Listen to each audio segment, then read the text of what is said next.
नमस्कार साथियों, एक बार से फिर आपका मैं हमारे लाइव क्लासेस प्लेटफॉर्म के ऊपर तहे दिल से स्वागत करता हूं।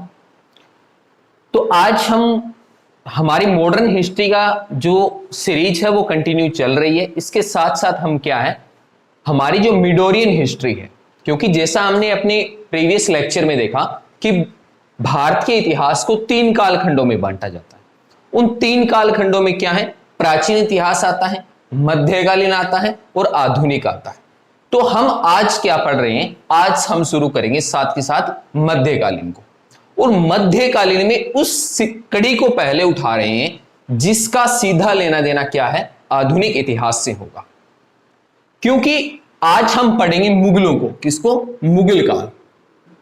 मुगल काल या मुगल वंश को आज हम मुगल डायनेस्टी को पढ़ना शुरू कर रहे हैं।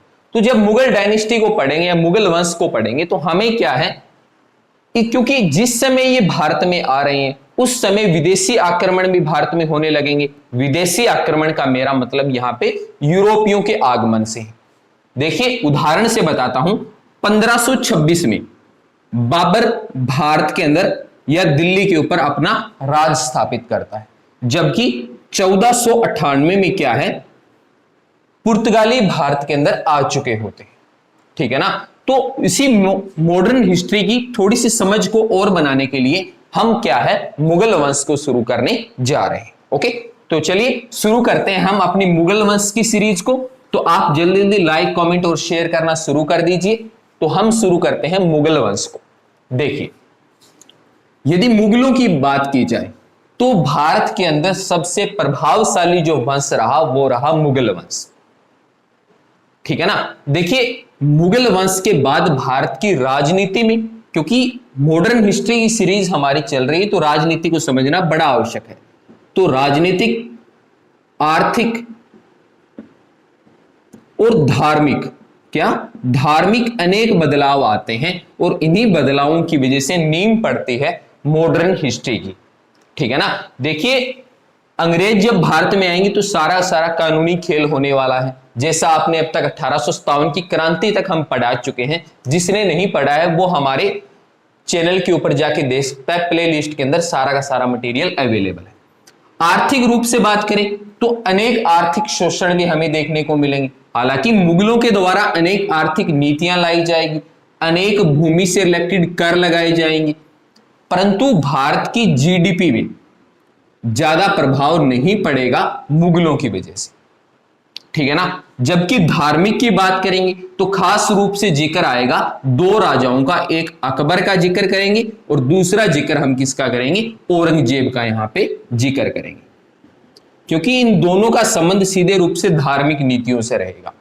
एक धार्मिक सहनशीलता की नीति को अपनाएगा, जबकि दूसरा क्या है, धार्मिक कट्टरपंथी के ऊपर जाएगा या कट्टरपंथी की भावना भारत के अंदर प्रबल करने का काम करेगा। और आगे जाके अंग्रेज जो है, अंग्रेज इसी चीज का फायदा उठाएंगे और फायदा उठाने के कारण क्या होगा, हम क्या देखेंगे, बंगाल का विभाजन देखेंगे। और बंगाल विभाजन के अलावा हम क्या देखेंगे, मुस्लिम लीग जो है, कौन सा, मुस्लिम लीग जो है, इसकी स्थापना भी भारत के अंदर देखने को हमें मिलेगी। तो चलिए शुरू करते हैं मुगल वंश को, कि मुगल वंश की भारत में नींव कैसे पड़ती है, किस तरह से इसकी शुरुआत होती है। हम शुरू से लेकर इसको चलेंगे, क्योंकि स्टेट पीएससी का एक भी क्वेश्चन हमें यहां से नहीं छोड़ना है। ठीक है ना। इसीलिए हमारा जो लेक्चर है ये थोड़ा सा विस्तार वाला रहेगा। बाबर की आरंभिक जिंदगी से जानना शुरू करेंगे और अंत में क्या है, बहादुर शाह जफर द्वितीय पे लाके इसको समाप्त कर देंगे। ठीक है ना। तो चलिए बात करते हैं मुगल वंश की। यदि मुगल वंश के संस्थापक की बात की जाए, किसकी, संस्थापक यानी इसका फाउंडर कौन है, भारत में इसको स्टेब्लिश करने वाला कौन है, तो नाम देखने को मिलेगा क्या, बाबर। क्या नाम देखने को मिलेगा, बाबर नाम देखने को मिलेगा। और पूरा नाम पूछा जाए तो जहीरुद्दीन बाबर। क्या नाम होगा पूरा, जहीरुद्दीन बाबर इनका पूरा नाम रहेगा। देखिए स्टेट पीएससी के जो एग्जाम होते हैं इनके अंदर इनका पूरा नाम पूछ लेते हैं कई बार, तो पूरा नाम क्या रहेगा, जहीरुद्दीन बाबर रहेगा। जबकि भारत में विख्यात होंगे, किस नाम से विख्यात होंगे, ये बाबर के नाम से विख्यात होंगे।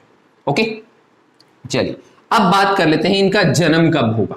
जन्म की बात करें तो डेट देखने को मिलेगी 14 फरवरी की। कब? 14 फरवरी 1483 के अंदर बाबर का क्या होता है? जन्म होता है। इनके पिता का, माता का और एक खास, किसी भी राजा के बारे में इतना नहीं पूछा जाता, इनकी दादी के बारे में अक्सर पूछ लिया जाता है, तो उनको भी देखेंगे। तो 14 फरवरी 1483 को इनका जन्म हो रहा है। कहां पे हो रहा है? राज्य का नाम पूछ लेता है, फरगना नाम देखने को मिलता है उस राज्य का। कहां पे होता है? फरगना में होता है। 14 फरवरी 1483 के अंदर जन्म होता है। ओके, देखिए फरगना जो है, फरगना वो क्षेत्र है जहां पे ये राज कर रहे हैं। कौन सा क्षेत्र है? जहां पे ये राज कर रहे हैं, या आरंभिक काल में बाबर ने कहां पे राज किया? तो याद रखना है फरगना पे इन्होंने राज किया। और यदि इसकी फरगना की राजधानी पूछी जाए तो देखने को मिलती है अंधीजान। कौन सी देखने को मिलती है? अंधीजान। क्या देखने को मिल रही है? राजधानी देखने को मिलेगी, और इसी राजधानी के अंदर इनका जन्म होता है। देखिए क्षेत्र की बात करें तो कौन से राज्य में हो रहा है? फरगना में। और फरगना की राजधानी कौन सी है? अंधीजान है। और इसी अंधीजान में इनका मुख्य रूप से जन्म होता है। और इसका एक प्रमुख शहर फरगना का और पूछ लेते हैं, ट्रांसएक्सेनिया। कौन सा? ट्रांसएक्सेनिया जो है ये एक अन्य स्थान देखने को मिलता है। ठीक है ना? आपको मुख्य रूप से दो राज्यों के, दो क्षेत्रों के नाम याद रखने हैं। एक फरगना का नाम याद रखना है, और दूसरा किसका याद रखना है? अंधीजान का नाम याद रखना है, जहां पे बाबर का मुख्य रूप से क्या हो रहा है? जन्म हो रहा है। अब पूछ लेता है इनके पिता के बारे में कि इनके पिता का नाम क्या था। इनके पिता की बात करें तो इनके पिता है मिर्जा शेख। क्या है? मिर्जा उमर शेख।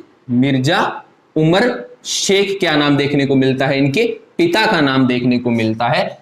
ओके, और इनकी माता का एक चीज और यहां से पूछ लेता है कि इनके पिता जो मिर्जा उमर शेख है, ये किसके वंशज थे? तो याद रखना है ये किसके हैं? तैमूर के वंश। किसके हैं? तैमूर के वंशज हैं। और तैमूर की तरफ से कौन से वंशज हैं? 5वें वंशज कौन है? मिर्जा उमर शेख। इनके पिता का नाम देखने को मिलता है, जो किस वंश से हैं? तैमूर वंश से हैं। इनकी माता के नाम की बात करें तो इनकी माता भी एक योद्धा परिवार से देखने को मिलेगी, निगार खान। कौन है? निगार खान। ये क्या है? इनकी माता का नाम है। और ये क्या है? चंगेज की, किसकी? चंगेज की 14वीं वंशज है। कौन सी वंशज है? 14वीं वंशज है। ये दो बातें बड़ी महत्वपूर्ण है इनके बारे में याद रखने वाली, कि इनके पिता का नाम क्या है? मिर्जा उमर शेख। और ये किससे हैं? तैमूर के 5वें वंशज हैं। जबकि इनकी माता क्या है? निगार खान, जो कि चंगेज की कौन सी वंशज है? 14वीं वंशज है। देखिए जब हम मिडोरियन हिस्ट्री को पढ़ते हैं तो उस टाइम हमें क्या है? तैमूर के आक्रमण भी भारत में देखने को मिलते हैं, और चंगेज के आक्रमण भी भारत में देखने को मिलते हैं। और हमें पता है दोनों के दोनों अच्छी योद्धा वंशीय प्रजातियां रही हैं, जिन्होंने भारत के ऊपर अनेक आक्रमण किए, अनेक जीत दर्ज की। इसी वजह से क्या है? बाबर जो है ये खून की तरफ से देखा जाए, या खून के आधार पे, ब्लड पे देखा जाए, तो ये जन्म जात क्या है? एक अच्छे योद्धा के रूप में उभरे थे। ओके, एक इनके पिता की मृत्यु की डेट पूछ लेता है कई बार, 8 जून। कब? 8 जून 1498 में क्या होती है? इनकी मृत्यु हो जाती है। कब होती है इनकी मृत्यु? 8 जून 1498 में किसकी मृत्यु हो जाती है? मिर्जा उमर शेख की मृत्यु हो जाती है। और याद रखना मिर्जा इनकी क्या है? उपाधि का नाम। क्या नाम है? उपाधि का नाम है। बाबर के आरंभिक काल में बाबर भी अपने नाम के आगे मिर्जा लगाया करता था, मिर्जा बाबर जहरुद्दीन। ठीक है ना? हालांकि बाद में ये क्या होंगे? अपनी उपाधि को त्याग देंगे। कब? जब ये काबुल के ऊपर अपना आक्रमण करेंगे और काबुल पे क्या कर लेंगे? अधिकार कर लेंगे। ओके, तो इनकी माता तक याद रखना है। एक इनके नाना का नाम याद रख लेना। किसका? नाना का। देखिए नाना का नाम इसलिए याद रखना है क्योंकि चंगेज खान की तरफ से हैं यूनिस खान। कौन है? यूनिस खान कौन है? इनके नाना है। और एक इनकी दादी। कौन है? दादी। देखिए दादी का नाम जो है वो है दौलगत एहसान बेगम। क्या है? दौलगत एहसान बेगम। और देखिए वास्तव में ये क्या है? एहसान करने वाली लेडीज है, क्योंकि बाबर को अगर गद्दी पे कोई बिठाएगा तो बैठाने वाली कौन है? इनकी दादी है, जिनका नाम क्या है? दौलगत एहसान बेगम। क्या है? इनकी दादी का नाम देखने को मिलता है, जो क्या काम करेगी? इनके पिता मिर्जा उमर शेख की मृत्यु के बाद इनको गद्दी पे बैठाने का काम करेगी। यहां तक इनके परिवार के बारे में क्लियर। याद रखना है बाबर का जन्म 14 फरवरी 1483 को होगा। कहां पे? फरगना की राजधानी अंदीजान के अंदर होगा। पिता उमर शेख होंगे, माता क्या होगी? निगार खां होगी। नाना कौन होंगे? यूनिस खां। दादी कौन होगी? दौलत एहसान बेगम इनकी क्या होगी? इनकी दादी का नाम देखने को मिलेगा। अब बात कर लेते हैं फरगना के आसपास का क्षेत्र। किसका? फरगना के आसपास का क्षेत्र। देखिए फरगना के आसपास के क्षेत्र की बात की जाए तो एक समरकंद और दूसरा ताशकंद। कौन सा? समरकंद और दूसरा ताशकंद। दो क्षेत्रों के नाम आपको याद रखने हैं। एक तरफ लगता है समरकंद और दूसरी तरफ कौन लगता है? ताशकंद क्षेत्र लगता है। और समरकंद में कौन है? अहमद मिर्जा। कौन है? अहमद मिर्जा, जो कि इनका क्या है? चचेरा भाई। कौन है इनका? चचेरा भाई है, जो कहां राज कर रहा है? समरकंद पे कर रहा है। और दूसरी तरफ देखा जाए तो महमूद खां। कौन है? महमूद खां। और ये इनका क्या है? रिलेशन में इनकी क्या लगता है? साला लगता है। दो क्षेत्रों को आपको जरूर याद रखना है, एक समरकंद को और दूसरा ताशकंद को। समरकंद पे कौन है? अहमद मिर्जा, जो कि इनका चचेरा भाई है, वो राज कर रहा है। जबकि ताशकंद पे कौन है? अहमद खां राज कर रहा है, जो क्या इनका रिलेशन में इनके साला लगता है। ओके, देखिए समरकंद की बात करें तो बाबर का जीवन मुख्य रूप से समरकंद वाले क्षेत्र के ऊपर बड़ा निर्भर करेगा, क्योंकि बाबर अनेक आक्रमण समरकंद पे करेगा और अपना प्रारंभिक जीवन जो है वो समरकंद के आक्रमण के ऊपर लगा देगा। ओके, चलिए यहां तक की कहानी क्लियर। चलिए होता क्या है? 8 जून 1498 में जब मृत्यु हो जाती है किसकी? मिर्जा उमर शेख की, तो उसके बाद क्या है? इनका जो चचेरा भाई अहमद मिर्जा है। कौन है? इनका जो चचेरा भाई अहमद मिर्जा है, ये क्या कहता है कि फरगना की गद्दी पे कौन बैठेगा? मैं बैठूंगा। जबकि इनकी जो दादी है दौलगत एहसान बेगम, ये क्या कहती है कि बाबर का मिर्जा उमर शेख का बड़ा लड़का बाबर क्या है? इस गद्दी के योग्य है और उसी को इस पे क्या बैठा देना चाहिए। तो बहुत छोटी आयु में, बहुत अल्प आयु में क्या काम करती है? इनकी दादी जो दौलत एहसान बेगम है, वो इनको गद्दी के ऊपर बैठा देती है। ओके, चलिए जैसे ये गद्दी पे बैठता है उसके बाद क्या होता है? जो फरगना का क्षेत्र है इस पे आक्रमण होना शुरू हो जाता है। क्या होना शुरू हो जाता है? आक्रमण होना आरंभ हो जाता है। और आक्रमण करते कौन है? समरकंद और ताशकंद के दोनों राजा मिलकर। कौन? अहमद मिर्जा और मोहम्मद खां, जो कि इनका साला है। दोनों क्या करने स्टार्ट कर देते हैं? बाबर का जो फरगना क्षेत्र है इसके ऊपर आक्रमण करना शुरू कर देते हैं। हालांकि ये आक्रमण काफी हद तक क्या रहते हैं? बेअसर रहते हैं। बाबर इनका भली भांति से इनका विरोध करता है और बाबर अपने क्षेत्र को बचाने में कामयाब हो जाता है।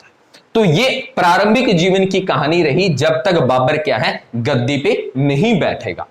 अब गद्दी पे बैठने के बाद जो बड़ा क्वेश्चन मार्क आएगा बाबर की जिंदगी का, वो आएगा समरकंद। देखिए भारतीय इतिहासकार और जो विदेशी इतिहासकार है वो इस बात पे बहुत ज्यादा सहमत होते हैं कि समरकंद ऐसा क्षेत्र रहा था जिसको जीतने की बाबर की दिल से इच्छा थी। और बाबरनामा के अंदर बाबर खुद इस चीज का वर्णन करता है कि मेरी दिल से इच्छा थी कि मैं क्या है? समरकंद क्षेत्र को जीतूं। कारण क्या था? कारण भी देख लेते हैं थोड़ा सा। कारण क्या रहता है कि बाबर एक प्राकृतिक प्रेमी है, मतलब प्रकृति से उसको बड़ा लगाव है। और समरकंद का जो क्षेत्र है, समरकंद का क्षेत्र एक प्राकृतिक हरियाली वाला क्षेत्र है जिसमें बहुत खूबसूरत खूबसूरत बाग बगीचे, पेड़ पौधे, फूल पत्तियां देखने को मिलती है। तो इसी वजह से बाबर का प्रारंभिक फेज से क्या है, ध्यान जो मुख्य रूप पे रहा वो समरकंद पे रहा, और यही कारण है कि समरकंद पे क्या करेगा, अनेक आक्रमण करेगा। हालांकि नतीजा सिर्फ एक ही रहेगा कि बाबर हार जाएगा। स्क्रीनशॉट लेना है कोई साथी ले सकता है। चलिए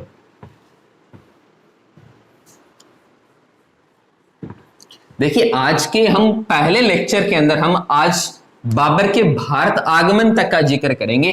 भारत में होने वाले जो युद्ध है, चाहे वो चंदेरी का युद्ध हो, चाहे वो घाघरा का युद्ध हो, चाहे वो खानवा का हो, चाहे वो महत्वपूर्ण या निर्णायक युद्ध पानीपत का युद्ध रहा हो, इन सारे युद्ध के बारे में हम अगले लेक्चर के अंदर देखने का काम करेंगे। तो चलिए शुरू करते हैं। सबसे पहले कब आक्रमण होता है, 1496 में। कब आक्रमण होता है, 1496 में आक्रमण होता है। किसके द्वारा, बाबर के द्वारा। किस पे, समरकंद पे। किस पे आक्रमण होता है, समरकंद पे होता है। और बाबर क्या है, हार जाता है। बाबर क्या हो जाता है, यहां पे हार जाता है। ओके, दूसरी बार क्या होता है, सेकंड टाइम 1497 में। अगले ही साल क्या काम करता है, बाबर सेकंड आक्रमण करता है। इस आक्रमण में क्या होता है, जो यहां का राजा अली मिर्जा है, कौन है, अली मिर्जा। अली मिर्जा क्या काम करता है, अली मिर्जा भाग जाता है। क्या करता है, भाग जाता है, और भागकर अपने दोस्त, इसका एक दोस्त देखने को मिलता है जिसका इतिहास में आगे जिक्र हम और करेंगे, जिसका नाम है उज्बेक नेता। कौन है, उज्बेक नेता शेबानी खान। कौन देखने को मिलता है, उज्बेक नेता शेबानी खान। इस शेबानी खान के पास भाग जाता है, और यहां पे बाबर क्या है, बाबर जीत जाता है। बाबर क्या है, जीत जाता है। जबकि अली मिर्जा हार जाता है। हारने के बाद अपने दोस्त उज्बेक नेता शेबानी खान के पास चला जाता है, और वापस क्या काम करता है, यही दोस्त, कौन, उज्बेक नेता शेबानी खान किसकी मदद करता है, अली मिर्जा की मदद करता है। और परिणाम क्या रहता है, 1497 में अंत में आते आते क्या है, बाबर समरकंद को हार जाता है। किसको, समरकंद को हार जाता है। देखिए, पहले जीतता है, पहला आक्रमण 96 में करता है, बाबर असफल रहता है, हार जाता है। दूसरा 1497 में करता है, जिसमें क्या है, अली मिर्जा को यहां से भागना पड़ता है, अपने दोस्त उज्बेक नेता शेबानी खान के पास चला जाता है। उज्बेक क्षेत्र का नाम, उज्बेक क्या है, यहां पे क्षेत्र का नाम है। ओके, शेबानी खान के पास चला जाता है। शेबानी खान क्या है, वापिस 1497 में मदद करता है, किसकी, अपने दोस्त अली मिर्जा की। बाबर पे आक्रमण कर देता है, और बाबर क्या है, हार जाता है। और हारने के बाद बाबर कहां है, खोजंदा की जो पहाड़ियां हैं, कौन सी, खोजंता की पहाड़ियां, यहां पे भाग जाता है। कहां भाग जाता है, खोजंता की पहाड़ियां। और ये खोजंता की पहाड़ियां जो हिंदकुश पर्वतमाला है, कौन सी, हिंदकुश। हिंदकुश जो पर्वतमाला है, इस पर्वतमाला के अंदर देखने को मिलता है कौन सी पहाड़ी, खोजंदा की पहाड़ियां। और इन्हीं खोजंदा की पहाड़ियों में बाबर भाग जाता है। ठीक है ना। भागने के बाद क्या काम करता है, इस हिंदकुश पर्वतमाला के अंदर अपनी सेना को इकट्ठा करता है। सेना को क्या करता है, इकट्ठा करता है, और वापस से क्या है, समरकंद के ऊपर आक्रमण करने की रणनीति बनाना शुरू करता है। ठीक है ना। बहुत बड़ा योगदान है भारत पे आक्रमण करने का इस हिंदकुश पर्वतमाला का। थोड़ा सा हम आगे अध्याय में बढ़ेंगे, तब जिक्र करेंगे कि इसका महत्वपूर्ण योगदान कैसे रहता है। तो सेना को इकट्ठा करता है, और सेना को इकट्ठा करने के बाद क्या है, 1498 में फिर आक्रमण करता है। कहां पे, समरकंद पे फिर आक्रमण करता है, और आक्रमण में क्या है, ये जीत जाता है। यहां पे क्या है, वापस से बाबर जीत जाता है, और एक बार फिर से समरकंद का क्षेत्र किसके अधीन आ जाता है, बाबर के अधीन आ जाता है। परंतु ये राज को ज्यादा समय बरकरार नहीं रख पाया और यही कारण है कि 1500 में क्या है, बाबर फिर हार जाता है, फिर हार जाता है। देखिए बाबर लगातार, जब समरकंद का जिक्र आएगा तो बाबर हारता रहेगा, जीतता रहेगा, हारता रहेगा, जीतता रहेगा। यह सिलसिला बाबर की जिंदगी में न समाप्त होने वाले सिलसिलों में से एक था। ठीक है ना। देखिए अब तक भी हमने देख लिया कितनी बार बाबर समरकंद पे आक्रमण कर चुका है। ठीक है ना। इस बात से अनुमान लगा सकते हैं कि अकेला प्रकृति के लिए या प्राकृतिक सौंदर्य के लिए आक्रमण किया गया तो बाबर कितना बड़ा प्राकृतिक प्रेमी रहा होगा। ठीक है ना। और ये मुगल वंश का वो राजा है जो महज 11 साल की आयु से युद्ध लड़ना शुरू करता है और अंत में भारत सरजमी के ऊपर लड़ते लड़ते कुर्बान हो जाता है। ठीक है ना। चलिए 1500 में क्या है, बाबर फिर से हार जाता है।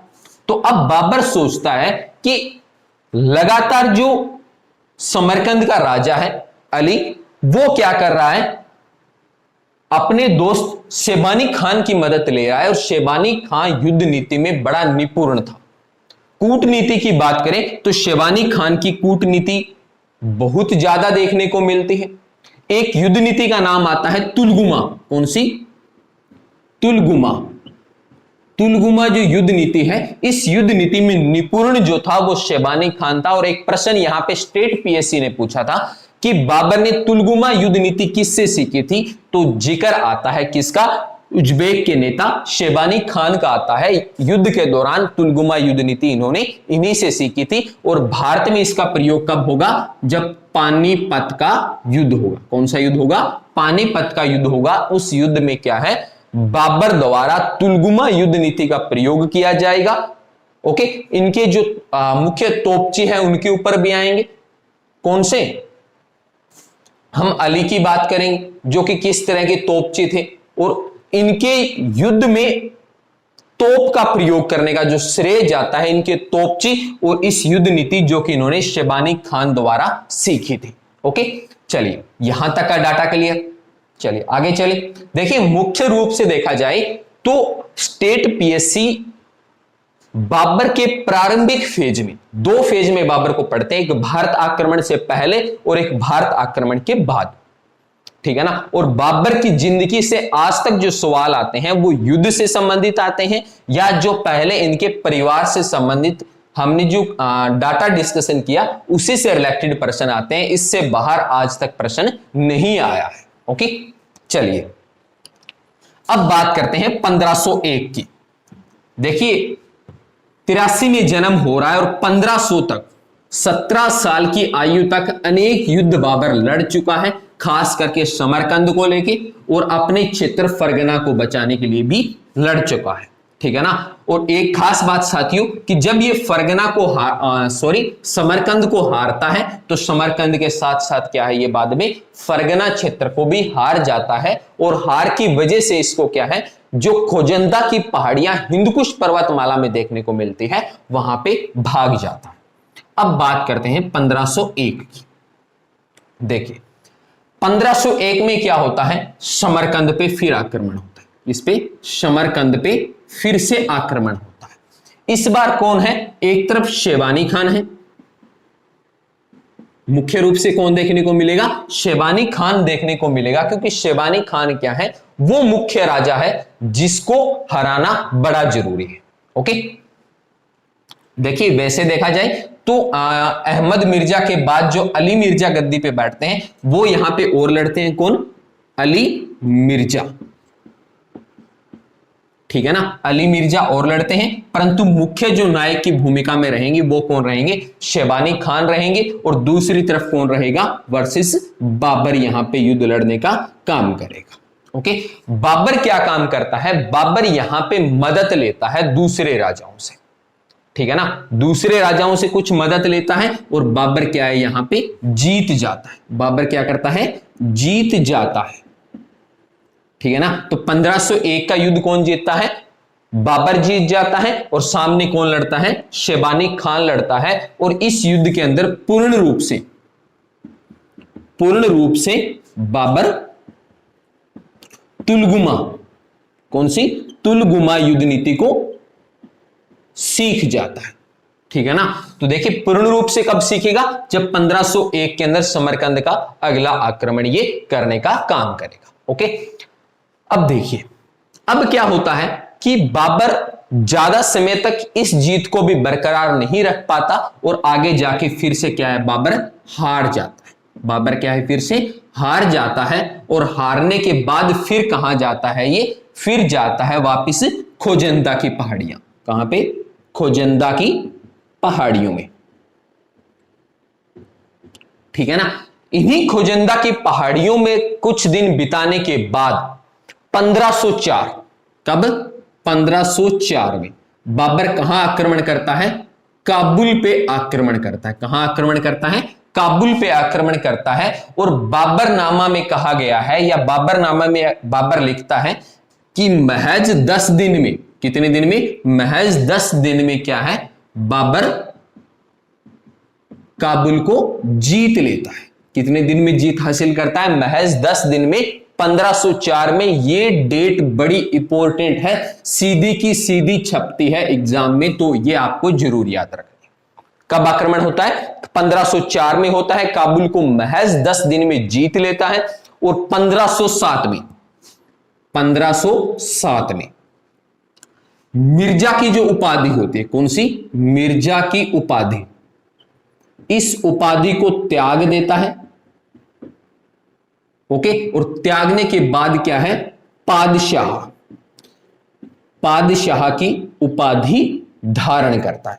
देखिए साथियों, स्टार्टिंग अगर हम आगे अकबर को और इनको पढ़ते हैं तो हम बादशाह नाम का प्रयोग करते हैं, जबकि शुद्ध रूप से देखा जाए और बाबर के प्रारंभिक फेज में देखा जाए, या बात करूं मैं बाबरनामा की बात करूं, तो उसमें इसका क्या उपाधि देखने को मिलती है? पादशाह मिलती है। और पादशाह का ही रूपांतरित रूप कौन सा है? बादशाह। कौन सा है? बादशाह। किसका रूपांतरित रूप है? तो पादशाह का है, और पादशाह की उपाधि ये धारण कर लेता है। ओके, अब देखिए थोड़ा सा वापस चलते हैं हम काबुल की तरफ। देखिए काबुल की जनता जो है बाबर को एक उपाधि देती है। कौन सी उपाधि? मस्त कलंदर की। कौन सी? मस्त कलंदर। देखिए ये उपाधि बड़ी इंपॉर्टेंट है बाबर के नाम से। ये स्टेट पीएससी ने पूछा है, और कई जो लोकल बोर्ड एग्जाम्स होते हैं एचपीएससी, एचएससी का या एसएससी ने भी इस क्वेश्चन को पूछा है कि मस्त कलंदर की उपाधि किस राजा को दी जाती है। तो याद रखना है, मस्त कलंदर की जो उपाधि है किसको दी जाती है? बाबर को दी जाती है। और देने वाले कौन होते हैं? यहां पे काबुल की जनता यहां पे ये उपाधि देने का काम करती है। ओके, देखिए बात आती है कि इनको मस्त कलंदर की उपाधि क्यों दी गई थी। देखिए कारण जान लेते हैं थोड़ा सा। इनको मस्त कलंदर की उपाधि देने का कारण क्या था कि बाबर जब काबुल पे आक्रमण करता है तो काबुल की जनता बाबर का साथ देती है। काबुल की जनता किसका साथ देती है? बाबर का साथ देती है। और उस वजह से बाबर महज 10 दिन में क्या काम करता है? काबुल को जीत लेता है। और जीतने के बाद इतना लगाव यहां की जनता के प्रति बाबर में पैदा हो जाता है कि बाबर ने जब भी कहीं आक्रमण किया, चाहे वो उसने दूसरे पंजाब से लगते या सिंध वाले क्षेत्र पे आक्रमण किया हो, चाहे उसने भारत सरजमी पे आक्रमण किया हो, तो आक्रमण के बाद जितनी धन संपदा लूटी जाती थी वो धन संपदा सारी काबुल के चौराहे पे लाके डाल देता था बाबर। और जनता को बोलता था जिसको जितने धन की आवश्यकता है वो उस धन को उठा के ले जा सकता है। और उनके इसी दरिया दिली की वजह से इनको यहां की जनता क्या बोलती थी? मस्त कलंदर बोलती थी। और ये क्वेश्चन छपता है अनेक बार कि मस्त कलंदर की उपाधि किसने धारण की है? तो याद रखना है मस्त कलंदर की उपाधि बाबर ने धारण की थी। ओके, तो ये क्या थी? बाबर के काबुल आक्रमण तक की कहानी थी। अब क्या होता है? इसी दौरान 6 मार्च 1508, कब? 6 मार्च 1508 भारत की राजनीति का एक नया अध्याय करने वाला कौन? महम बेगम। कौन? महम बेगम। महम बेगम जो कि इनकी कौन सी पत्नी थी? याद रखना है तीसरी पत्नी थी, थर्ड पत्नी थी। ओके, इनकी कोख से हुमायूं, कौन, हुमायूं का क्या होता है, जन्म होता है। तो हुमायूं का जन्म जरूर याद रखना है, 6 मार्च 1508 को। इनकी माता का नाम क्या देखने को मिलेगा, महम बेगम देखने को मिलेगा। और इनकी कोख से किसका जन्म होता है, हुमायूं का जन्म होता है। ओके, इनके जन्म के बाद 1508 में, कब, 1508 में कंधार का जो क्षेत्र है, कौन सा, कंधार, जो कि पाकिस्तान में लगता क्षेत्र है, कंधार पे आक्रमण करता है। और इस आक्रमण में बाबर की क्या होती है, जीत होती है। और बाबर क्या है, जीत जाता है। ठीक है ना। इस आक्रमण तक क्या है, बाबर के मन में एक बात फिर से घर करने लगी थी कि क्यों न दोबारा समरकंद पे आक्रमण किया जाए, क्योंकि अब मैं काबुल को भी जीत चुका हूं, अब कंधार को भी जीत चुका हूं, मेरे पास अच्छी खासी सेना है। और दूसरी तरफ क्या है, शेबानी खान बिल्कुल कमजोर हो चुका है। तो इसी चीज का फायदा उठा के अगला आक्रमण बाबर कहां करेगा, वापस समरकंद के क्षेत्र के ऊपर करने वाला है। और ये जो आक्रमण होगा ये होगा 1510 में। और 1510 के आक्रमण के बाद मुख्य रूप से बाबर समरकंद की तरफ पलट के नहीं देखेगा और लगातार इसके आक्रमण फिर कहां देखने को मिलेंगे, भारतीय सरजमी की तरफ देखने को मिलेंगे। चाहे वो पंजाब का क्षेत्र रहेगा, चाहे वो पानीपत की बात करेंगे, या हम घाघरा, खनवा या चंदेरी के युद्ध की बात करेंगे। तो चलिए देख लेते हैं 1510 का समय कब देखने को मिलेगा, 1510 का देखने को मिलेगा। ईरान का एक राजा है, किसका राजा है, ईरान का राजा, जिसका नाम देखने को मिलता है इस्माइल खान। कौन, शाह इस्माइल। ये जो ईरान का राजा शाह इस्माइल है, ये क्या काम करता है, बाबर का साथ देता है। किसका, बाबर का साथ देता है। ठीक है ना। और दूसरी तरफ कौन होंगे, वापिस समरकंद। कौन होगा, समरकंद इनके सामने फिर होगा। इस बार बाबर के साथ कौन है, ईरान का राजा शाह इस्माइल क्या है, यहां पे युद्ध लड़ने वाला है। ओके, और समरकंद की तरफ से कौन लड़ेगा साथ में, जो उज्बेक के नेता है। कौन है, उज्बेक नेता यहां पे समरकंद की तरफ से लड़ेंगे। और इस युद्ध में क्या होगा, बाबर की क्या हो जाएगी, जीत हो जाएगी। क्या हो जाएगी, जीत हो जाएगी। यानी कि 1510 में क्या है, बाबर ईरान के राजा की मदद से समरकंद पे आक्रमण करता है। और इस युद्ध में समरकंद का साथ कौन देता है, उज्बेक के नेता साथ देते हैं। परंतु जो ईरान का राजा है इसकी शक्ति काफी ज्यादा है और यही कारण है कि बाबर यहां पे जीत जाता है। अब बात आती है कि ईरान का राजा साथ क्यों देता है, तो यहां होती है एक धार्मिक संधि। क्या होती है, धार्मिक संधि। धार्मिक संधि के तहत यह कहा जाता है कि जो सिया धर्म है, कौन सा, सिया।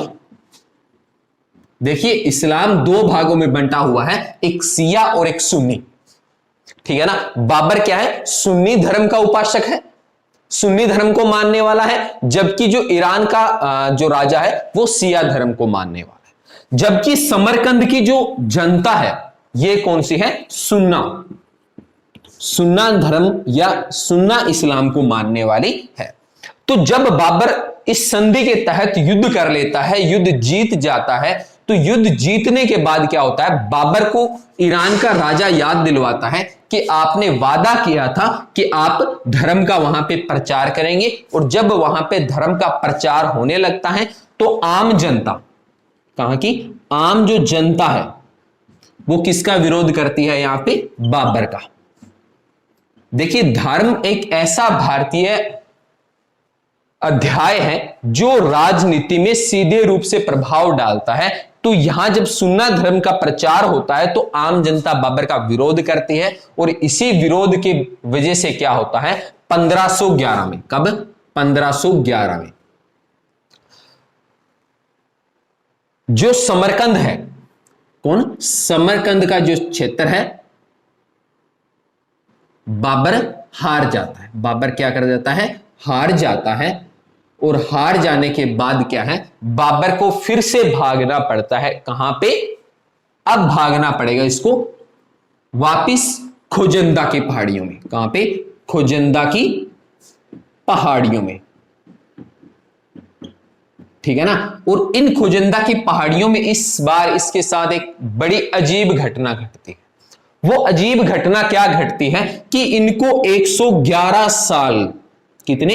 111 साल की एक वृद्ध महिला मिलती है, वृद्ध महिला मिलती है, ठीक है ना। एक विधवा वृद्ध महिला होती है जिसकी उम्र बाबर अपने बाबरनामा में 111 साल बताता है और कहता है इस वृद्ध औरत ने मेरे को भारत पे आक्रमण करने के लिए, कहां पे? भारत पर आक्रमण करने के लिए उकसाया।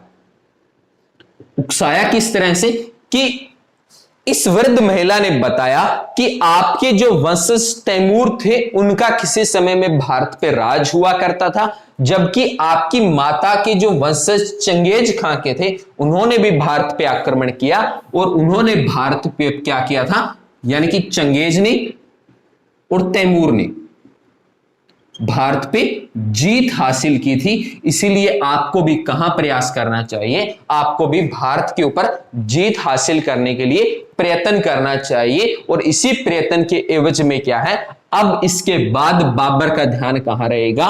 बाबर का ध्यान जो है भारत की तरफ हो जाएगा और इसके बाद हम क्या है, भारतीय सरजमी के ऊपर आक्रमण हमें देखने को मिलेंगे, जहां पे हम तुलगुमा युद्ध नीति के बारे में विस्तार से चर्चा करने का काम करेंगे और देखेंगे पानीपत का युद्ध किस तरह से रहा और पानीपत के युद्ध से जो महत्वपूर्ण क्वेश्चन बन के आते हैं उनको भी देखेंगे और देखेंगे इस बार स्टेट पीएससी यहां से किस तरह का प्रश्न पूछने वाली है। तो साथियों, सहयोग बनाए रखिए, लाइक कमेंट शेयर करते रहिए और भयानक महामारी बाहर चल रही है, अपने घर में रहिए, अपने परिवार को सुरक्षित रखिए, ठीक है ना। इसके अलावा यदि किसी भी विद्यार्थी की, किसी भी मेरे भाई बहन की कोई घर में छोटा है या कोई पड़ोसी है जो बायोलॉजी पढ़ना चाहता है, क्या पढ़ना चाहता है? बायोलॉजी पढ़ना चाहता है, वो हमारे सिहाग क्लासेस प्लेटफॉर्म पे जुड़ सकता है यूट्यूब पे। इसके ऊपर लगातार बायोलॉजी की जो सीरीज है वो चल रही है और खास रूप से बोर्ड क्लासेस को मद्देनजर रखते हुए टेस्ट सीरीज बनाई गई है। तो लाइक कमेंट शेयर करना न भूलिए। अगले लेक्चर में आपसे फिर मिलते हैं, तब तक के लिए मैं आपसे अलविदा चाहूंगा। जय हिंद, जय भारत।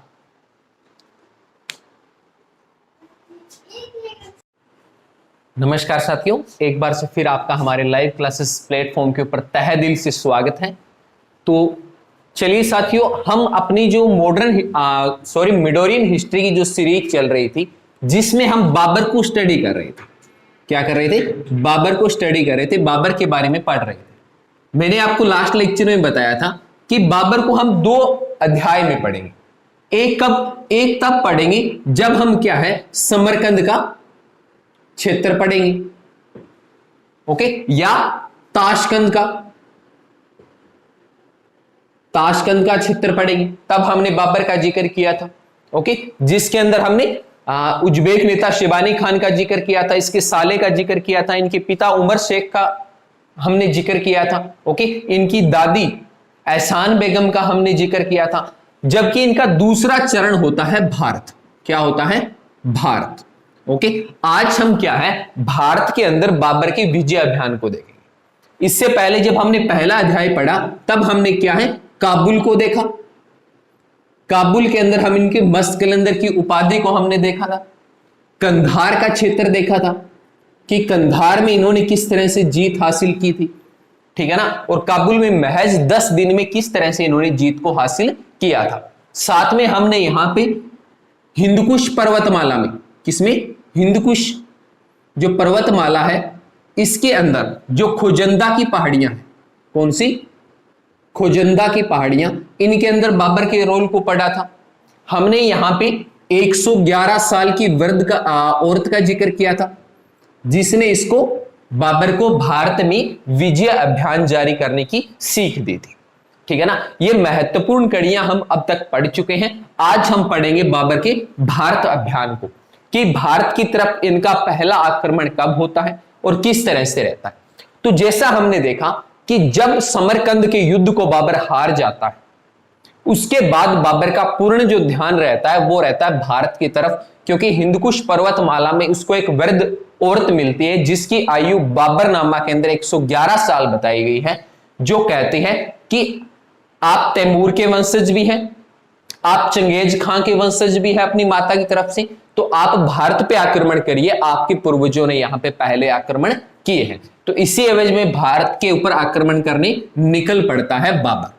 और भारत विजय अभियान की बात करें तो 5 चरण में, कितने चरण में, 5 चरण में या 5 स्टेप के ऊपर क्या होगा, भारत के ऊपर इनका कब्जा होगा। यदि पहले स्टेप की बात करें तो कब होगा, 1519 में। कब, 1519 में। ये क्या है, बाजोर पे आक्रमण करेंगे। कहां पे, बाजोर पे आक्रमण करेंगे और बाजोर को क्या है, जीत लेंगे, ठीक है ना। और इसी बाजोर पे पहली बार तोप का प्रयोग ये करेंगे। पहली बार किसका प्रयोग होगा, तोप का प्रयोग होगा। कब, जब ये बाजोर के ऊपर आक्रमण करेंगे। और उस समय उस्ताद अली, कौन, उस्ताद अली इनके तोपची देखने को मिलेंगे, जो इनके तोप चलाने का काम करेंगे और नेतृत्व करेंगे, ठीक है ना। जब ये बाजोर की तरफ बढ़ रहे होते हैं तो रास्ते में एक क्षेत्र लगता है भेरा। कौन सा, भेरा। तो बाजोर पे जाते वक्त ये भेरा पर भी आक्रमण करते हैं और आक्रमण के बाद क्या है, इन दोनों क्षेत्रों को बाबर द्वारा क्या कर लिया जाता है, जीत लिया जाता है। बाबर ने क्या काम किया, 1519 में बाजोर और भेरा के दोनों क्षेत्र को जीत लिया। और जो हिंदू बेग, कौन है, हिंदू बैग, एक शख्स का नाम है, जिनको ये राजपाट देकर, क्या देके, राजपाट देकर वापस कहां चले जाएंगे, काबुल चले जाएंगे और काबुल के ऊपर अपना राज लगातार जारी रखेंगे। देखिए, जैसा हमने पहले एक बात की कि काबुल से विशेष लगाव है बाबर का, तो बाबर क्या काम करेगा, बाजोर और भेरा को जीतेगा 1519 में, और जीतने के बाद क्या है, हिंदू बेग को वहां पे छोड़ देगा अपने नेतृत्व में, ताकि ये यहां के राजपाट को बाबर के अनुरूप चला सके और खुद राज करने कहां चला जाएगा, काबुल चला जाएगा। तो ये प्रथम चरण था जब बाबर ने भारत के ऊपर आक्रमण किया। ओके, 1519 में, कब, 1519 में, इसी सन में पेशावर पे आक्रमण करता है। कहां पे, पेशावर पे आक्रमण करता है। और ये पेशावर आज के टाइम कहां है, आज के टाइम आपको पाकिस्तान में देखने को मिलेगा। आक्रमण करता है और यहां पर भी बाबर की क्या होती है, जीत हो जाती है, जीत हो जाती है। देखिए, बाबर लगातार समरकंद के युद्ध हारता है, पर याद रखना है, जब बाबर भारत सरजमी पे युद्ध आक्रमण करेगा तो एक बयाना के युद्ध को छोड़कर, देखिए ल्यूसेंट जैसी किताब को उठाओगे, बयाना का जिक्र नहीं मिलता, जबकि बड़े इतिहासकारों की किताब को उठाओगे तो बयाना का जिक्र मिलेगा। जिक्र करेंगे बयाना का जब हम 1527 के आसपास चले जाएंगे। ओके, तो पेशावर पे आक्रमण करता है और करने के बाद इसको क्या कर लेता है, जीत लेता है। यहां एक जाति है यूसुफ जई, कौन सी, यूसुफ जई जाति है। इस जाति का यहां पे बाबर क्या करता है, दमन करता है। देखिए, इस जाति को जरूर याद रखना है। पेशावर में कौन सी आज भी ये जाति पाई जाती है, कौन सी, यूसुफ जई। आपने नोबेल प्राइज विजेता यूसुफ मलाला का नाम सुना होगा। वो यूसुफ मलाला क्या है, यूसुफ जई जाति की लड़की है, जिनको की शांति के लिए नोबेल पुरस्कार दिया गया। तो ये दूसरा इनका जो अभियान रहता है या दूसरा चरण रहता है वो रहता है 1519 का। कहां पे, पेशावर पे रहता है, और पेशावर पे क्या होता है, इनका अधिकार हो जाता है। ओके, अब बात कर लेते हैं इनके तीसरे स्टेप की। तो तीसरा रहता है 1520 में। कब रहता है, 1520 में। वापिस कहां पे, बाजोर और भेरा पे। कहां पे, बाजोर और भेरा पे फिर से आक्रमण करता है। देखिए होता क्या है, जब ये 1519 में बाजोर और भेरा को जीतता है और हिंदू बेग को यहां पे राजपाट देके खुद काबुल चला जाता है, तो उसके बाद हिंदू बेग इनके खिलाफ बगावत कर देता है, अपने आप को स्वतंत्र करने की कोशिश करता है। और इसी एवज में दोबारा 1520 में क्या होता है, बाबर द्वारा बाजोर और भेरा पे आक्रमण कर दिया जाता है। और आक्रमण करने के बाद इसको क्या कर लिया जाता है, फिर से जीत लिया जाता है। किसके द्वारा? बाबर द्वारा जीत लिया जाता है और वापस फिर कहां चला जाता है? काबुल चला जाता है। देखिए काबुल विशेष भूमिका रखता है बाबर के जीवन में। तो ये तीसरा स्टेप था जब दोबारा बाबर ने बाजौर और भेड़ा पे आक्रमण किया और बाबर ने इसको जीत लिया था। अब बात कर लेते हैं इनकी चौथे स्टेप। चौथा स्टेप रहेगा पंजाब का क्षेत्र। कौन सा? पंजाब। क्योंकि धीरे धीरे पेशावर, बाजौर ऐसे होता हुआ ये दिल्ली तक पहुंचेगा। ये नहीं है कि अचानक से पानीपत के युद्ध में मैदान में प्रकट हो गया और युद्ध शुरू हो गया, नहीं। उससे पहले जो सिंध क्षेत्र है इसको जीतना पड़ेगा। इसी एवज में इसने काबुल को पहले जीत लिया था, उसके बाद इसने बाजौर, भेड़ा को जीता, फिर पेशावर को जीता और अब जिक्र किसका आता है? पंजाब का आता है। और पंजाब में क्या है? पंजाब का जब युद्ध होगा तो सामने दीपालपुर, कौन सा? दीपालपुर का गवर्नर देखने को मिलेगा जिसका नाम है आलम खां। क्या नाम है? आलम खां। ये दीपालपुर का गवर्नर है, जबकि पंजाब के अंदर मुख्य रूप से राज कौन कर रहा है? दौलत खां। कौन है? दौलत खां लोधी यहां पे राज कर रहा है। इब्राहिम लोधी का संबंधी है। कौन? दौलत खां। दौलत खां का एक पुत्र है जिसका नाम आपको जरूर याद रखना है, दिलावर। क्या नाम है? दिलावर। दिलावर क्या है? पुत्र है किसका? दौलत खां का। देखिए कहानी किस तरह शुरू होती है कि पंजाब के क्षेत्र को अधिकार में लेना चाहता है दीपालपुर का जो आलम खां है, जबकि पंजाब का जो गवर्नर दौलत खां है वो इनके अधीन नहीं होने देना चाहता। वो पूर्ण जो राज है वो अपने अधिकार में रखना चाहता है और कहीं ना कहीं ये इब्राहिम लोदी से बहुत ज्यादा जलन महसूस करता था, परंतु इसके पास इतनी शक्ति नहीं थी कि सीधे रूप से टक्कर ले सके।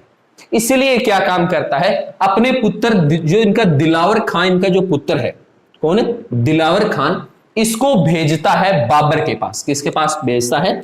बाबर के पास भेजता है और कहता है कि आप बाबर को बुला के लेके आइए कि वो भारत पे आक्रमण करे। और जब बाबर भारत पे आक्रमण करेगा उस समय जो दिलावर खां है और जो दौलत खां है ये दोनों किसका साथ देंगे? बाबर का साथ देंगे। और आप ऐसे करना, आलम खां को हरा देना और हराने के बाद जो पंजाब का क्षेत्र है इसके ऊपर आपका राज स्थापित हो जाएगा। पर होगा क्या कि राज यहां पे बाबर का होगा। राज किसका होगा? बाबर का होगा। पर यहां पे गद्दी पे कौन बैठेगा? गद्दी पे बैठेगा दौलत खां। मतलब बाबर के नेतृत्व में जो यहां पे शासन कौन करेगा? दौलत खां करेगा। इस तरह की संधि होती है पंजाब के युद्ध के दौरान और बाबर दिलावर खां की बात मानकर पंजाब पे चढ़ाई कर देता है। रास्ते में कई जगह इनको रोकने का प्रयत्न भी किया जाता है, परंतु बाबर की बढ़ती सेना और खास रूप से इनके तोप के प्रयोग ने इनको अलग थलग करके रख दिया था, एक अलग शक्ति के रूप में उभारा। और उस वजह से इन्होंने क्या कर दिया?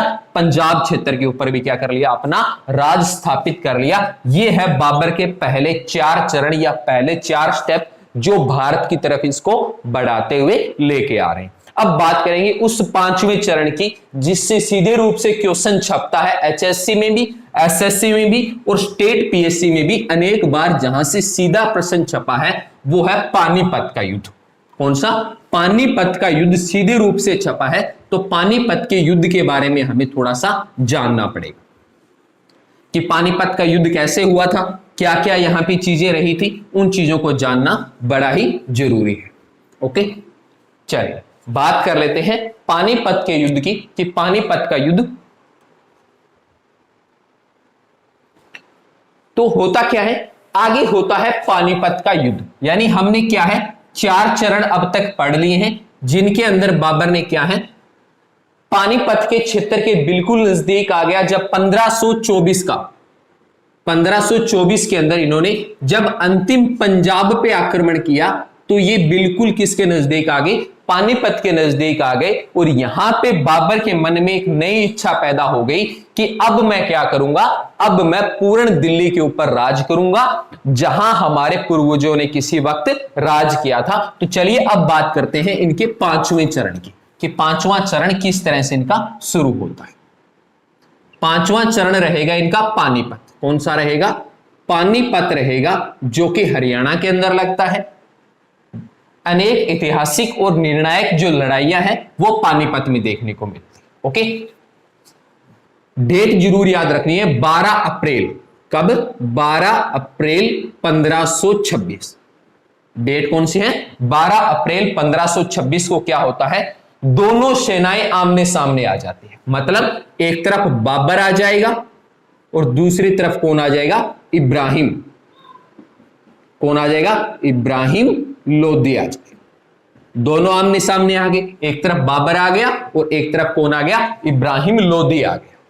दोनों आमने सामने आके खड़े हो गए किस मैदान में? पानीपत के मैदान में। किस मैदान में है? पानीपत के मैदान में। ठीक है ना। एक बात और बता दूं कि बाबर की खास बात क्या रही है कि बाबर हमेशा अपने युद्ध का मैदान खुद चुनता था।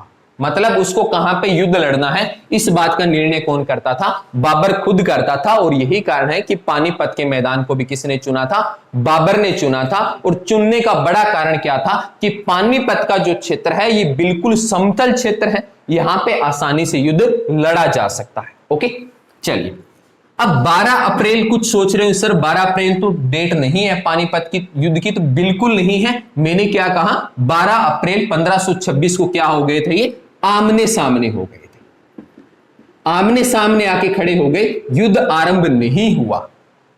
ठीक है ना। होता क्या है, 8 दिन बाद, 8 दिन बाद, लगभग 8 दिन तक दोनों सेनाएं आमने सामने खड़ी रहती है।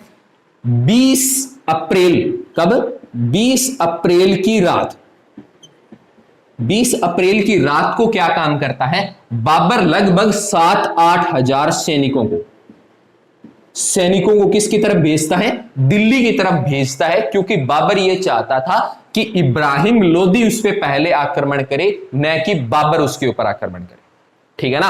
और इब्राहिम लोदी को उकसाने के लिए इसने क्या काम किया? 20 अप्रैल की रात को 7-8 हजार सैनिकों को इसने कहां भेज दिया? दिल्ली की तरफ रवाना कर दिया। और इस बात का डर अब इब्राहिम लोदी को सताने लगा था कि ऐसा न हो कि बाबर तेरे को चकमा देता हुआ सीधा दिल्ली पे जाके लूटपाट शुरू कर दे और दिल्ली के ऊपर अपना अधिकार स्थापित कर ले।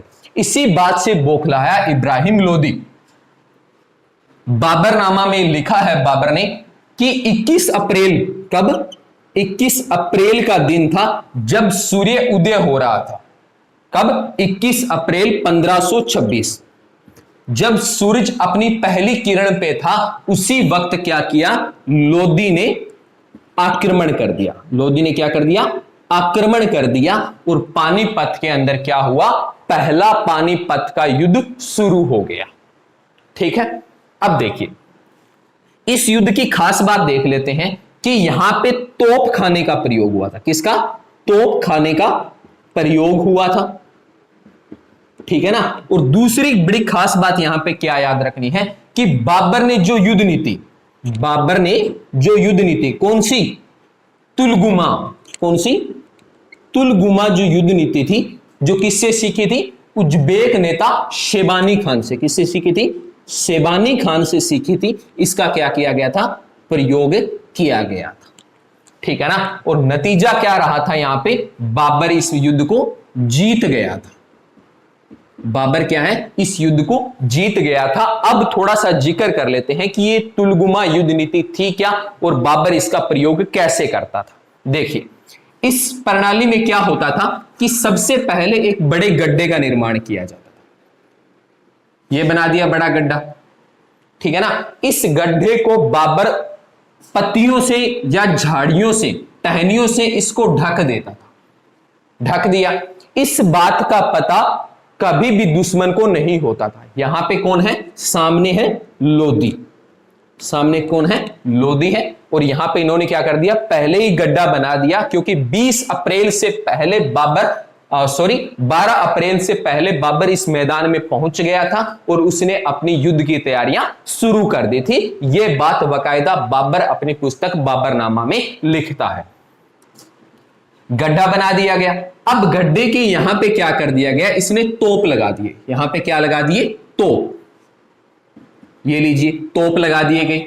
ठीक है ना। इधर वाला साफ कर देते हैं एक बार। तोप लगा दिए, और जो तोप के बीच की ये जो दूरी होती है इसको बोलते हैं दूरा। इसको क्या बोलते हैं? दूरा बोला जाता है। ओके, अब जो इधर वाली साइड का जो तोपची था वो था मुस्तफा। कौन था? मुस्तफा इधर से तोपची या तोप का नेतृत्व करने का काम करता था, और उस तरफ से कौन था? उस्ताद अली। कौन था? उस्ताद अली दूसरी तरफ से तोप का नेतृत्व करता था। ये क्वेश्चन छपा है एग्जाम में कि बाबर के दो प्रमुख तोपची कौन थे? तो मुस्तफा और उस्ताद अली क्या है? मुख्य दो बाबर के क्या है? तोपची है। आगे गड्ढा होगा, यहां पे अपने तोपची और अपने तोप लगा देगा, बीच की जो तोप की जगह रहेगी उसको दुर्रा कहा जाएगा। उसके बाद यहां क्या होगा? यहां संरक्षकों की या मैं कहूं सैनिकों की कतार होगी, जो बाबर को क्या करेंगे? सुरक्षा प्रदान करने का काम करेंगे। यहां बाबर खुद होगा। यहां कौन होगा? बाबर खुद बैठा होगा, और इस जगह को बोलते हैं गुल। इस जगह का नाम क्या है? गुल होता है। ठीक है ना, और इसीलिए इसका नाम क्या है? तुलगुमा युद्ध नीति इसका नाम दिया गया। फिर यहां पर भी कौन होंगे? सैनिक होंगे, और यहां पर भी कौन होंगे? सैनिक होंगे। इस तरह से बाबर सजावट करता था अपने सैनिकों की। अब क्या है? इधर वाली साइड जरूरत होती थी एक सेनापति की। यहां सेनापति कौन रहता था? यहां रहता था इसका दामाद मेहंदी खवाजा।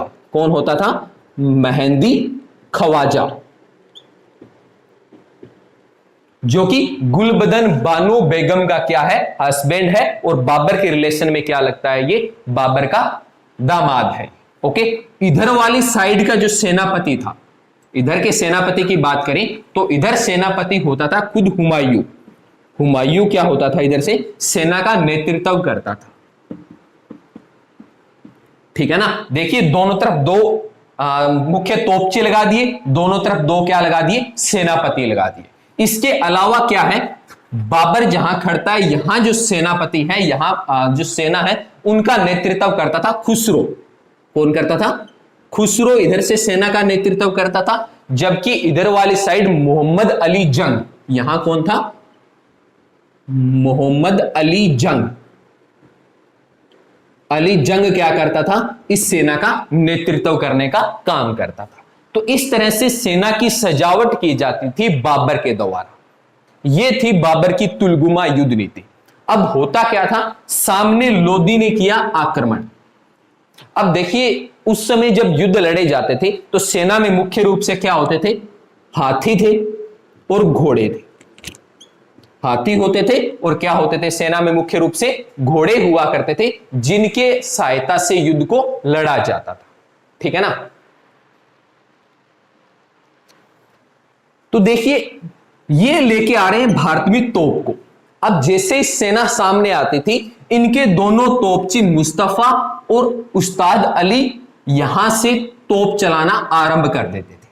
अब जैसे ही तोप चलता था, भारतीय सैनिकों के लिए एक नई चीज थी। भारतीय सैनिकों ने इससे पहले कभी तोप नहीं देखा था, और न ही यहां पे जो हाथी और घोड़े होते थे उन्होंने कभी तोप की आवाज सुनी थी। तो जैसे ही तोप चलती थी, सेना में भगदड़ मच जाती थी। सैनिक इधर उधर बचने के लिए भागने लगते थे, और जो सैनिक सामने भागते थे वो इस खड्डे में गिरना शुरू हो जाते थे। ठीक है ना, क्योंकि जब पशु डरता है, कोई भी एनिमल हो, तो वो क्या इधर उधर भागने लगता है, सेना में हड़कंप मचा देता है। ठीक है ना, और खास करके हाथी इस काम में माहिर होते हैं, हड़कंप मचाने में। तो उसकी सेना क्या है? सामने बने गड्ढे में गिरना शुरू हो जाती थी। जैसे इधर से तोप चलते थे, एक तुलगुम यहां से हुमायूं लेके आता था, और एक इधर से कौन लेके आता था? मेहंदी खवाजा। दोनों तरफ से ये क्या करते थे? आक्रमण कर देते थे अपनी विरोधी सेना पे। अब सेना को इधर से घेर लिया, सामने गड्ढा और सामने से क्या चल रही है? तोपें चल रही है। ठीक है ना, अब होता क्या था? एक प्रश्न सच और यहां से पूछा गया है कि जो तोपों की सजावट थी ये किस विधि से होती थी? एसएससी ने क्वेश्चन पूछा था कि इन तोपों की सजावट किस विधि से होती थी। तो याद रखना है उस्मानिया। कौन सी? उस्मानिया जो टेक्नोलॉजी है, इसके आधार पर तोपों की सजावट होती थी। इन तोपों के टायर नहीं लगे होते थे।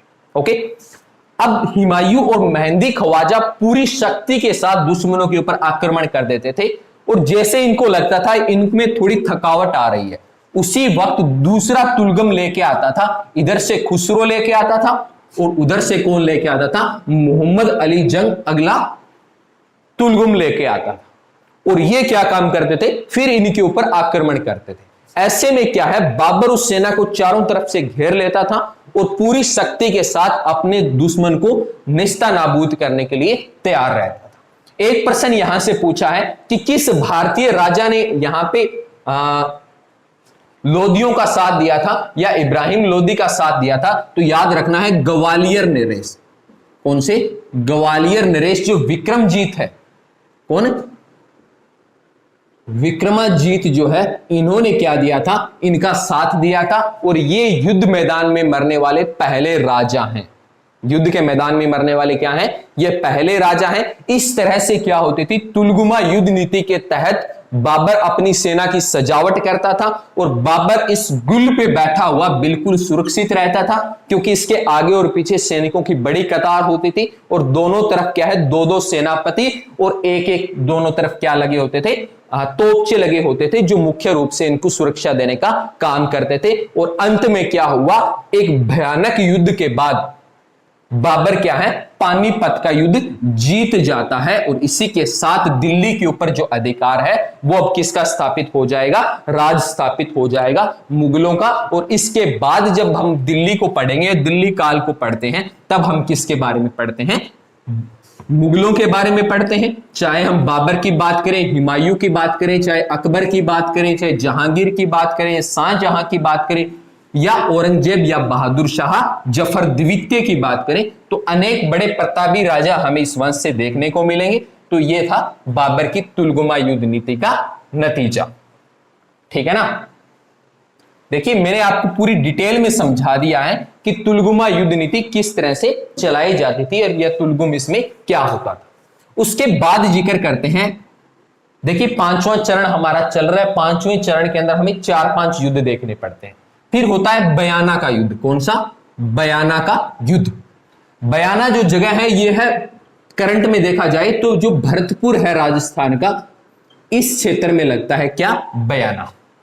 इतिहासकार बताते हैं ये सितंबर या अक्टूबर 1526 की बात है। 1526 की डेट बताते हैं, सितंबर अक्टूबर के, एग्जैक्ट इसका टाइम पीरियड इतना नहीं पता। हालांकि जो छोटी किताबें हैं, ल्यूसेंट जैसी किताब है, उसके अंदर बयाना के इस युद्ध का कोई वर्णन नहीं मिलता। हालांकि जो बड़े इतिहासकार हैं वो क्या है, बयाना के युद्ध के अंदर युद्ध का वर्णन करते हैं। एक तरफ होंगे राणा सांगा, एक तरफ कौन होंगे, राणा सांगा होंगे, और दूसरी तरफ कौन होगा, यहां पे बाबर होंगे। देखिए यहां सीधे रूप से टक्कर राजपूतों से ली जा रही है और राजपूतों का इतिहास भारत की गौरव गाथा को बयां करता है। तो राणा सांगा के सब जब बयाना का युद्ध होता है, हालांकि कुछ इतिहासकार इसको महज एक झड़प बताते हैं, जबकि शुद्ध रूप से देखा जाए तो यह भारतीय वीरों की वीर गाथा का वर्णन करने वाला एक निर्णायक युद्ध के रूप में उभरा था। कौन सा, बयाना का युद्ध। डेट याद रख लेना, सितंबर अक्टूबर 1526 के अंदर, यानी जिस साल बाबर पानीपत का युद्ध लड़ता है उसी साल कौन सा होता है, बयाना का युद्ध होता है। और इस युद्ध में राणा सांगा जीत जाते हैं।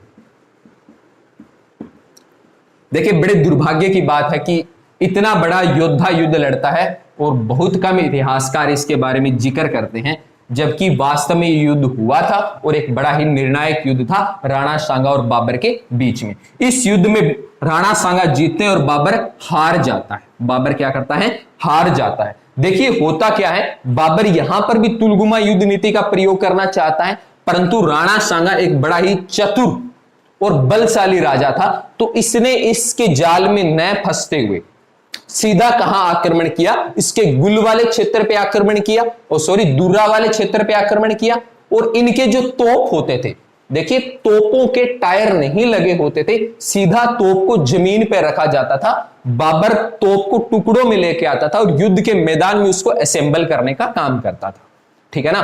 तो बताते हैं कि राजपूती शेरों ने क्या काम किया, तोप को अपने बाजुओं में पकड़ा और उसका मुंह है बाबर की तरफ कर दिया, और बाबर को मैदान छोड़ के भागने के सिवाय कोई ऑप्शन नजर नहीं आया, और ऐसे में क्या है, राणा सांगा की जीत हो गई। परंतु ये जीत लंबे समय तक नहीं चल पाई, और फिर क्या होता है, खनवा का युद्ध 16 मार्च, कब, 16 मार्च 1527। कौन सा युद्ध, खानवा या खनवा, देखिए खनवा भी बोलते हैं इसको, खानवा भी बोलते हैं, खनवा या खानवा का युद्ध, जो कि रूपागढ़ के पास है। कहां पे है ये, रूपागढ़। करंट लोकेशन देखी जाए तो रूपागढ़ के पास देखने को मिलता है खानवा या खनवा का क्षेत्र जो देखने को मिलता है। वापिस कौन होंगे, एक तरफ राणा सांगा होंगे और दूसरी तरफ कौन होंगे, वर्सेस बाबर होंगे। अगर प्रश्न इस तरह से छपे कि किस युद्ध में तोपों के टायर लगा दिए गए थे, तो याद रखना खनवा के युद्ध में तोपों के टायर लगाने का काम हुआ था, ठीक है ना। उससे पहले तोप जरूर प्रयोग हो रहे हैं, परंतु टायर कहां लगेंगे, खनवा के या खानवा के युद्ध के दौरान लगेंगे, जो कि राणा सांगा और बाबर के बीच में होगा। और इस युद्ध में पहली बार बाबर ने जिहाद का नारा दिया था। किसका नारा दिया था, जिहाद का नारा दिया था। और कभी भी शराब न पीने का प्रण लिया था। क्या, कभी भी शराब न पीने का प्रण लिया था। देखिए इससे पहले देखिए बाबर खुद बाबरनामा में कह रहा है कि मैंने इसके बाद शराब नहीं पी, मतलब इसका मतलब यह हुआ कि बाबर पहले शराब पीता था, ठीक है ना। और दूसरी बात देखिए, जिहाद का नारा दिया। देखिए जिहाद का मतलब समझिए, यहां पे जिहाद का नारा देना बाबर की कूटनीति को दर्शाता है कि बाबर देखिए एक हिंदू राजाओं के खिलाफ ये युद्ध अभियान चला रहा है, और अपने सैनिकों में एक नई ऊर्जा देने के लिए इन्होंने क्या है, जिहाद का नारा दिया और सैनिकों को कहा जो इस युद्ध में वीर गति को प्राप्त होगा उसको सीधा जन्नत नसीब होगी। और जब किसी भी सैनिक को या किसी भी व्यक्ति को धर्म के एवज में लेकर जाया जाता है तो वो अपना बेस्ट करने का काम करता है, और ऐसा यहां पर भी हुआ। जब जिहाद का नारा बाबर ने दिया, कौन से में, खनवा या खानवा के युद्ध में, तो ऐसे में क्या है, राणा सांगा हार गए और बाबर क्या है, जीत गए। जबकि ऊपर वाला बयाना का युद्ध कौन जीतता है, राणा सांगा जीतते हैं। इस युद्ध का कोई जिक्र नहीं करते, बहुत कम इतिहासकार इस पे आते हैं, परंतु खनवा या खानवा के युद्ध में जरूर आते हैं। और यदि आप स्टेट पीएससी की तैयारी करें तो आपको यह याद रखना बड़ा जरूरी हो जाता है, क्योंकि स्टेट पीएससी में जो आंकड़े लिए जाते हैं वो बड़े इतिहासकारों के लिए जाते हैं। तो ऐसे में क्या है, आपको दोनों चीजें याद रखनी है। 30 जनवरी 1528, कौन सी डेट याद रखनी है आपको, 30 जनवरी 1528। इस दिन क्या है, राणा सांगा की मृत्यु हो जाती है, वीर गति को ये प्राप्त हो जाते हैं। तो इस तरह से युद्ध कौन सा होता है, एक बयाना का युद्ध होता है, और दूसरा कौन सा होता है, खनवा या खानवा का युद्ध आपको देखने को मिलता है। इसके बाद बात करते हैं चंदेरी का युद्ध। कौन सा युद्ध, चंदेरी का युद्ध, जो कि भारतीय सरजमी पे देखा जाए बयाना के युद्ध को छोड़ दें तो ये तीसरा युद्ध रहेगा, जो कि पानीपत के युद्ध के समेत होगा। तो चलिए अब बात कर लेते हैं अगले चंदेरी के युद्ध की, जो कि मध्य प्रदेश में। कौन सा युद्ध, चंदेरी का युद्ध। चंदेरी की करंट लोकेशन देखी जाए तो एमपी या मध्य प्रदेश के अंदर इस लोकेशन को देखा जाता है। डेट याद रखनी है 29 जनवरी, कब, 29 जनवरी 1528। देखिए लगातार बाबर युद्ध कर रहा है, 26 में लड़ रहा है, 26 में 2 युद्ध कर रहा है, 27 में लड़ रहा है, 28 में फिर चंदेरी का युद्ध लड़ रहा है। इस बार सामने कौन होगा, मेदिनी राय। मेदिनी राय सामने होंगे, और इनके सामने कौन होंगे, बाबर होंगे। कौन होंगे, बाबर होंगे। और इस युद्ध में भी क्या होते हैं, मेदिनी राय की हार होती है, बाबर जीत जाता है, यह बात जरूर याद रखनी है। और एक प्रश्न यहां से स्टेट पीएससी पूछती है कि वो कौन सा युद्ध है जिसको बाबर ने सबसे ज्यादा क्रूरता से लड़ा था। तो सबसे क्रूरता से कौन सा युद्ध लड़ा था, चंदेरी का युद्ध लड़ा था। इसमें राजपूतों के सरों का ढेर लगा दिया था, ठीक है ना। और इस युद्ध के बाद कौन सी उपाधि धारण करता है, याद रखना है, गाजी की उपाधि। कौन सी उपाधि, गाजी की उपाधि धारण करता है। कौन? बाबर। किस युद्ध के बाद? चंदेरी के युद्ध के बाद मेदिनी राय हार जाता है। डेट याद रखने हैं 29 जनवरी 1528। और अब बात करते हैं अंतिम युद्ध की, जो कौन सा है? घाघरा का युद्ध, या जो कि घाघरा जो कि नदी है, घाघरा या घाघरा का युद्ध जो कि 2 मई, कब? 2 मई 1529। कब लड़ा जाएगा? 2 मई 1529 को लड़ा जाएगा नुसरत खां के खिलाफ। नुसरत खां लोधी एक तरफ होगा और वर्सेस लड़ने वाला कौन होगा? बाबर होगा। और पूछा जाए पानी पे लड़े जाने वाला युद्ध कौन सा है, तो याद रखना है घाघरा का युद्ध कौन सा है? पानी पे लड़े जाने वाला युद्ध है। और इस युद्ध में भी परिणाम वही रहता है, बाबर जीत जाता है, नुसरत खान हार जाता है। और इसी के साथ क्या है? बाबर का ये अंतिम युद्ध होता है। देखिए कई बार प्रश्न ऐसे पूछता है बाबर का अंतिम युद्ध कौन सा था, तो याद रखना है घाघरा का युद्ध था, जो कि नुसरत खान के विरुद्ध लड़ा गया था। कब? 2 मई 1529 को बाबर की इसमें जीत हुई थी। और इसके बाद डेट आती है 26 दिसंबर 1523। याद क्या रखनी है? 26 दिसंबर 1530। इस दिन बाबर की क्या हो जाती है? मृत्यु हो जाती है। और इनको क्या है? आगरा के आराम बाग में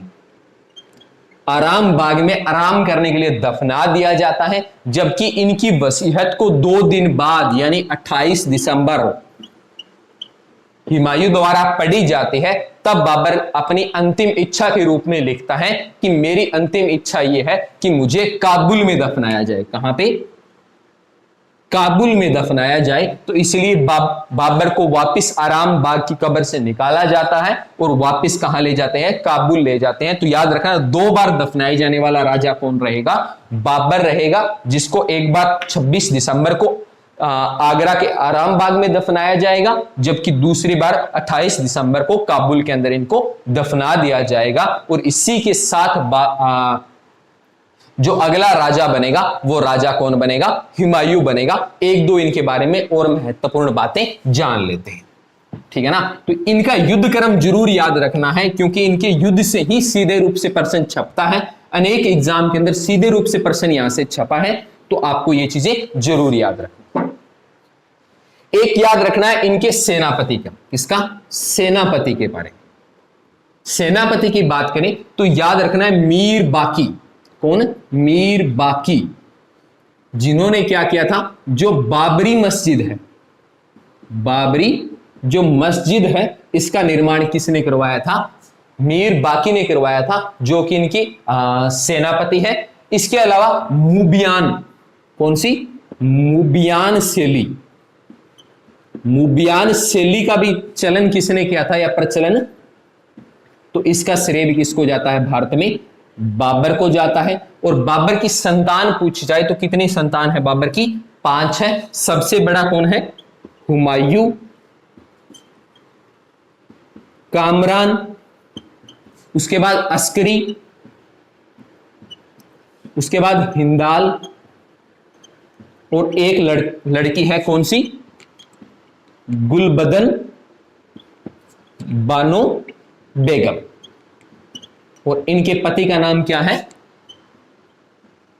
मेहंदी ख्वाजा, जो क्या है? पानीपत के युद्ध में इनके सेनापति के रूप में काम करते हैं। तो ये अध्याय रहा हमारा बाबर का। जितने क्वेश्चन यहां से बाबर के बारे में बनते हैं, हमने एक एक के बारे में डिस्कशन कर लिया है। इससे बाहर बाबर के बारे में कोई क्वेश्चन नहीं जाता।